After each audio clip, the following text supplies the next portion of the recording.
Hallo julle, dit is vir my regtig 'n groot voorreg om vandag so met julle te kan gesels. Ek sien dit nie as vanselfsprekend nie. Dit is regtig vir my 'n groot voorreg en dankie dat julle my gevra het. Op hierdie reunie naweek sit ek in Bredasdorp by Hannelie, my vrou se reunie naweek. En dit maak dit hoekom ek nie vir julle kan wees nie. Maar terwyl ek nou oor Hannelie praat, kan julle maar vir André hulle vra hoe dit gekom het dat ek en Hannelie mekaar ontmoet het en ook op die ou end getrou het. Dit het iets te doen met CSV, met penmaats, dis hoe dit begin het. Maar vra vir André hulle sal vir julle kan vertel. As ons dink aan vandag, sal die kinders mos sê, daar is dating sites waar hulle met mekaar kan ontmoet. Maar dit net so terloops. Ook hierdie geleentheid is in die naam van die Here van waar ons hulp kom, by wie ons geskep het en getrou is tot vandag toe. En daarom groet ek julle namens die Here en sê ek vir elkeen van julle namens die Here genade en vrede vir julle. Dit kom van God ons Vader en van Jesus Christus ons Here en van die Heilige Gees ons leidsman.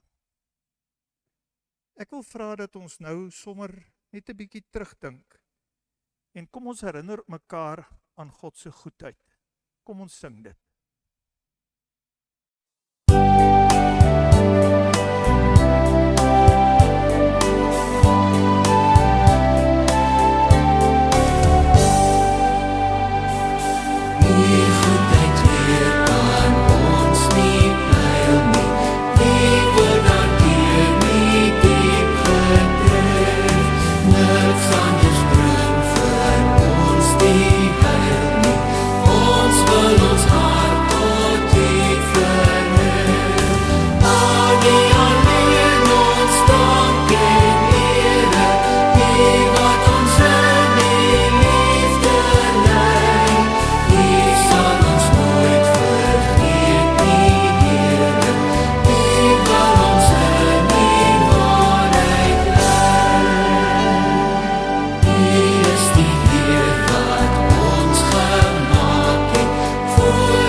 Saam.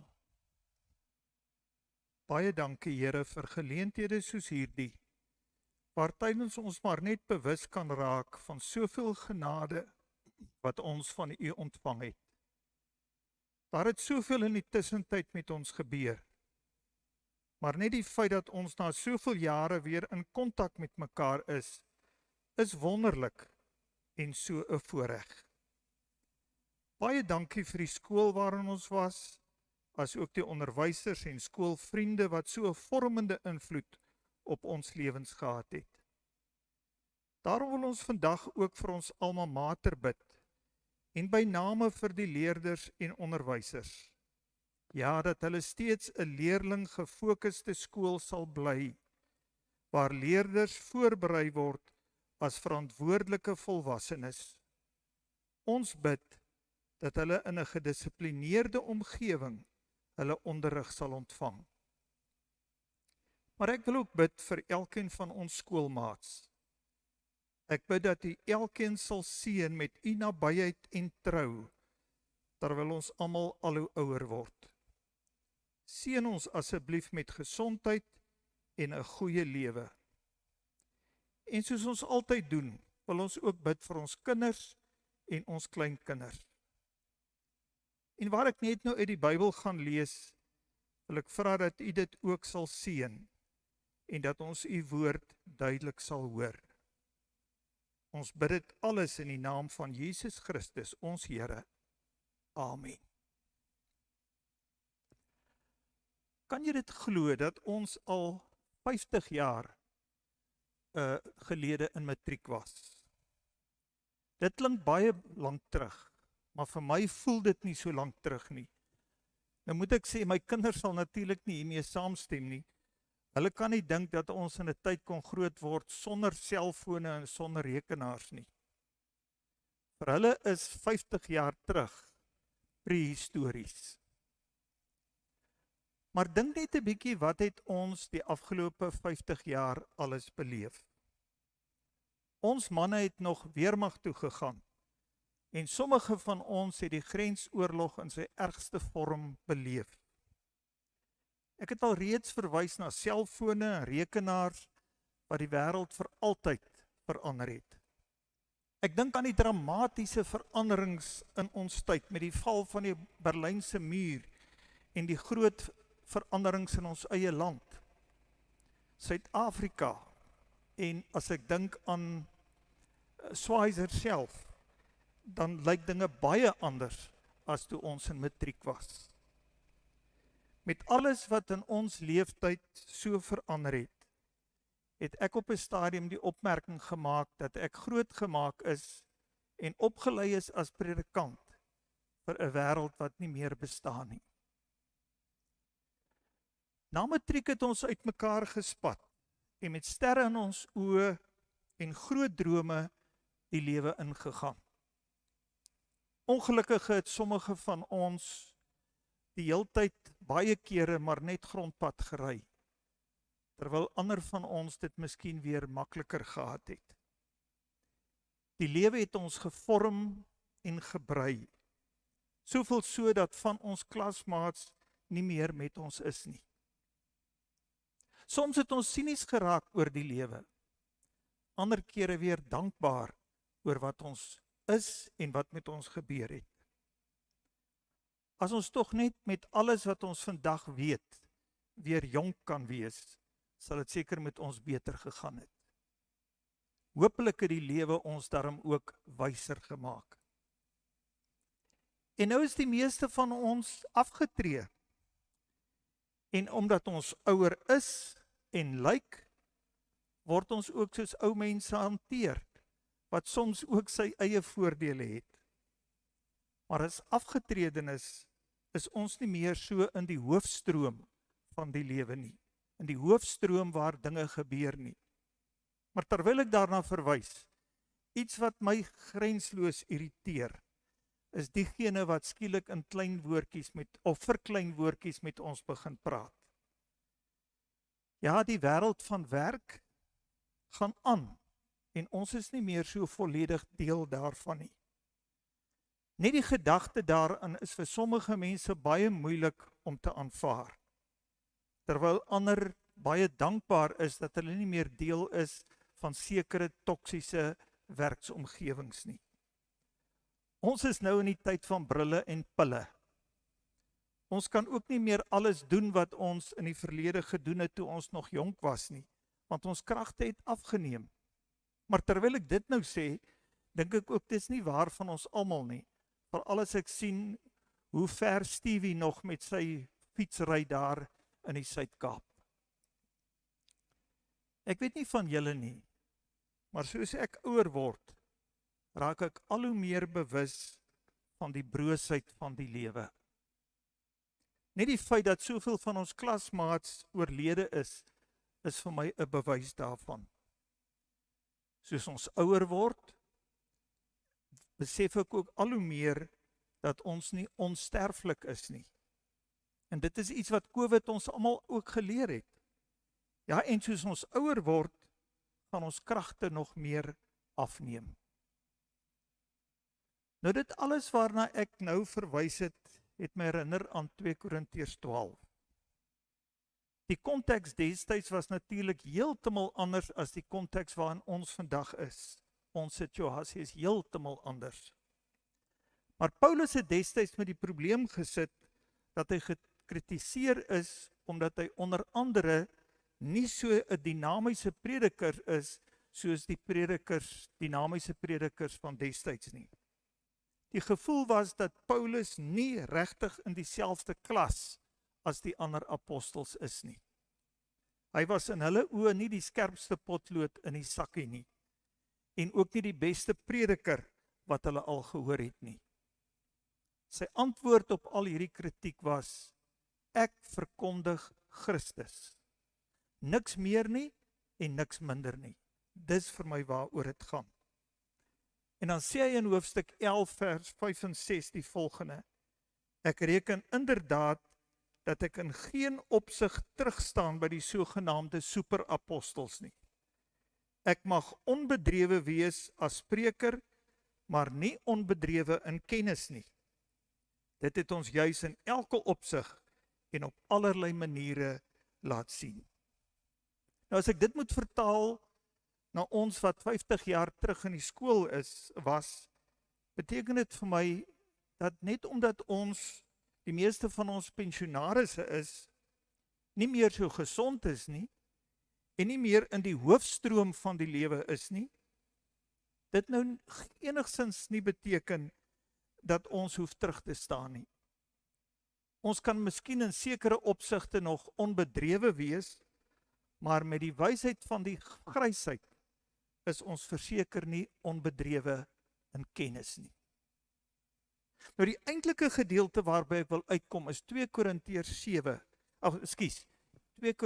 12 vers 7 tot 10. En ek gaan dit nou vir ons lees hier uit die 2020 vertaling. Nou vers 7, so in die helfte van vers 7 staan daar: daarom om te keer dat ek opgeblaas word, en sodat ek nie hoogmoedig mag word nie, is daar vir my 'n doring in die vlees gegee, 'n engel van Satan, om my met die vuist te slaan. Hieroor het ek die Here 3 maal gesmeek dat dit van my moet wyk. Maar hy het vir my gesê: my genade is vir jou genoeg, want my krag word in swakheid volbring.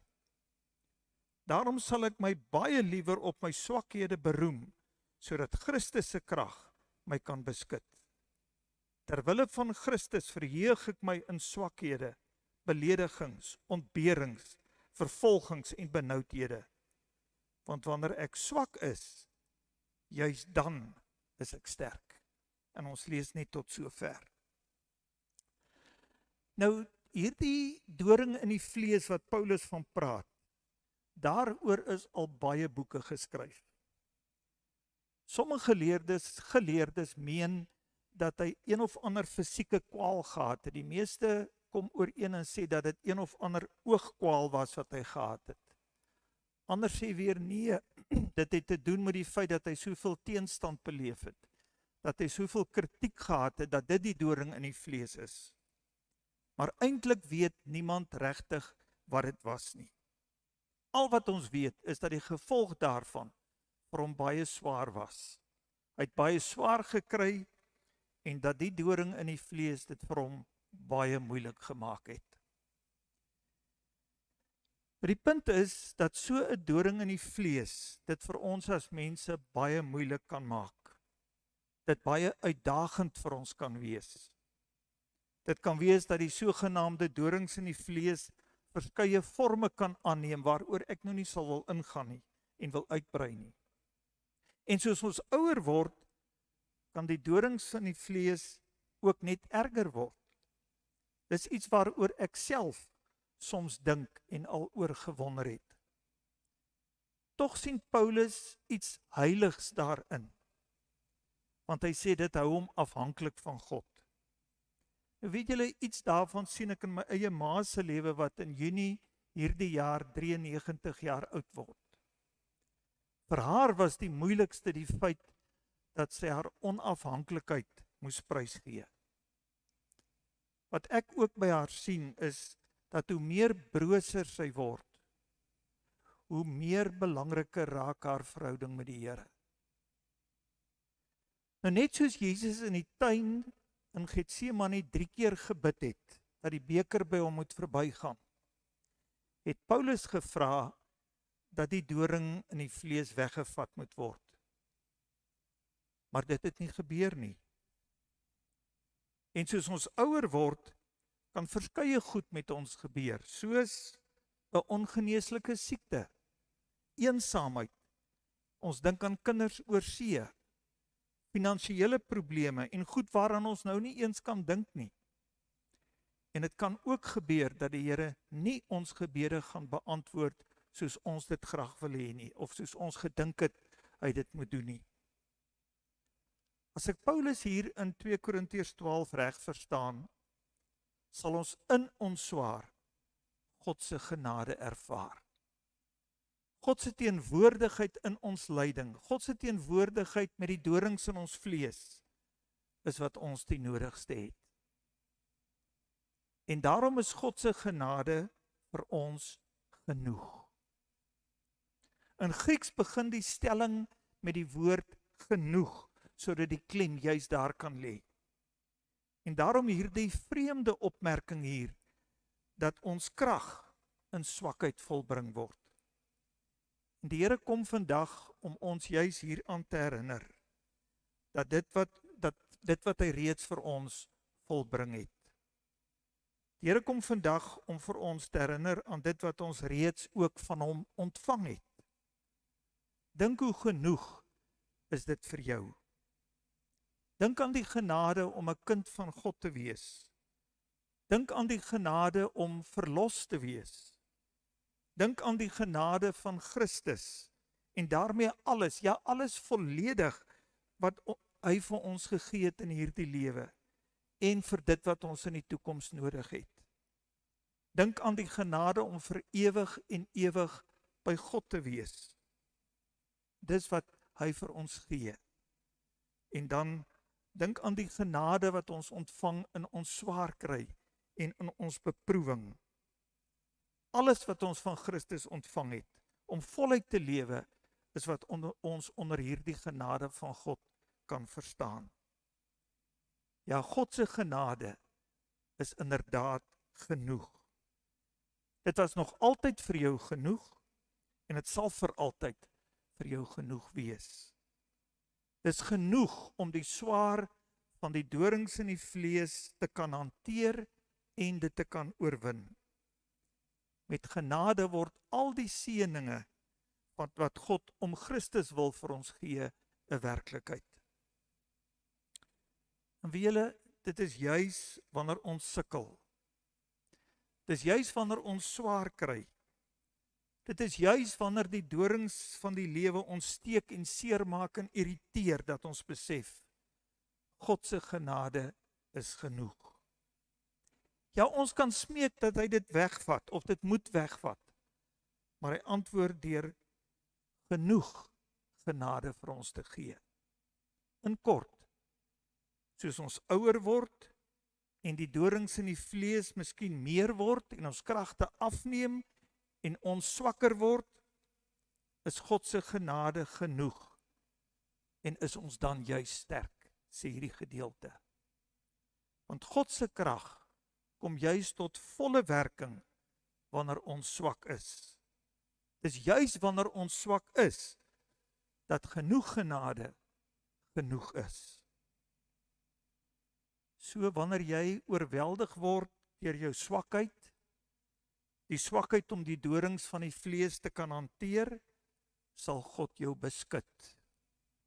Nou die Griekse woordjie wat hier vir beskut gebruik word, roep die beeld op van 'n tent wat as beskutting oor iemand opgeslaan word. In jou swakheid, in jou hartseer, In jou bekommernis sal die Here sy tentjie oor jou kom opslaan. En dit is genade. Dit is genade wat genoeg is.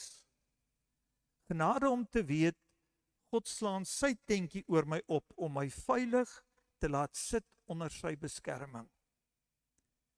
Genoeg genade is genoeg om hoopvol en blymoedig te bly lewe. En daarom kan ek sê, as ek swak is ek sterk. Want genoeg genade is genoeg. Amen. Kom ons bid saam. Onse Vader wat in die hemel is, dankie dat u genade genoeg is. Dankie vir die sekerheid van u teenwoordigheid, ook in hierdie seisoen van ons lewens. Maak ons asseblief dankbaar oor die lewe en help ons om met wysheid te lewe. Ons bid dit in die naam van ons Here Jesus Christus, ons Here. Amen. Kom ons luister nou of sing sommer saam, wees stil en weet, ek is die Heer.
Ontvang dan nou hierdie seën van die Here. Die genade van ons Here Jesus Christus, die liefde van God en die gemeenskap van die Heilige Gees sal met jou wees en bly. Amen.